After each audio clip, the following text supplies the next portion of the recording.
Daniel and Olivia sat on their cozy sofa, fingers intertwined, a comfortable silence settling between them. The soft glow of the lamp cast a warm hue across the room, highlighting the easy affection they shared. Daniel turned to Olivia, his eyes filled with a deep, earnest expression. "You know," he began, his voice a soft murmur, "sometimes I wonder if you truly know how much you mean to me." He tightened his grip on her hand, his thumb gently stroking her knuckles. "I just want to say it. You are the most incredible person I've ever met. Your kindness, the way you light up when you talk about your passions, how you always see the good in people. It inspires me every single day. I'm so incredibly lucky to have you in my life, and I appreciate everything you are." Olivia's heart swelled at his words. She squeezed his hand back, a radiant smile spreading across her face. This was his language, a direct and heartfelt expression of his love. The next morning, as Daniel was engrossed in a work call at his desk, a familiar and welcome aroma wafted towards him. Olivia quietly placed his favorite mug on a coaster beside him, filled with perfectly brewed coffee, just the way he liked it, a splash of oat milk.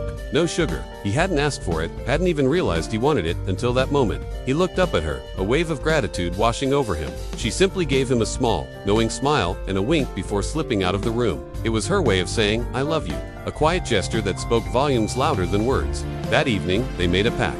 They placed their phones on a side table, screen down, and silenced. The television remained off, and the distractions of the outside world faded away. They sat opposite each other, sharing a bottle of wine and simply talking. They discussed their dreams for the future, shared funny memories from their childhood, and listened intently to each other's fears and hopes. It was an uninterrupted bubble of shared existence, a dedicated space where their connection was the only thing that mattered. The hours melted away, filled with laughter and profound understanding, weaving their souls a little closer together. A few days later, Daniel returned home with a mischievous glint in his eye. He presented Olivia with a carefully wrapped package. Her curiosity piqued. She tore away the paper to reveal a book. But it wasn't just any book.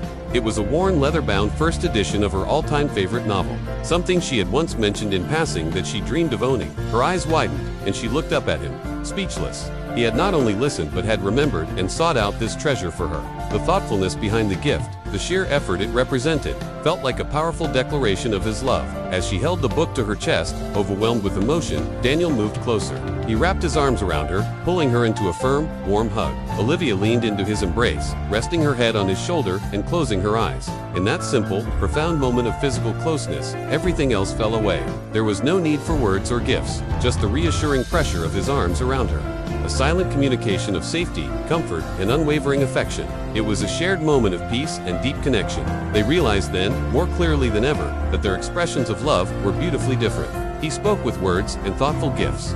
She communicated through caring actions and undivided attention. Their primary love languages were not the same, but that wasn't a barrier. Instead, it was an invitation. They understood that love wasn't just about feeling, it was about learning, adapting, and making the effort to speak in a way the other person could truly hear. In learning to speak each other's language, they weren't just strengthening their bond. They were building a love that was richer, deeper, and more resilient than they had ever imagined.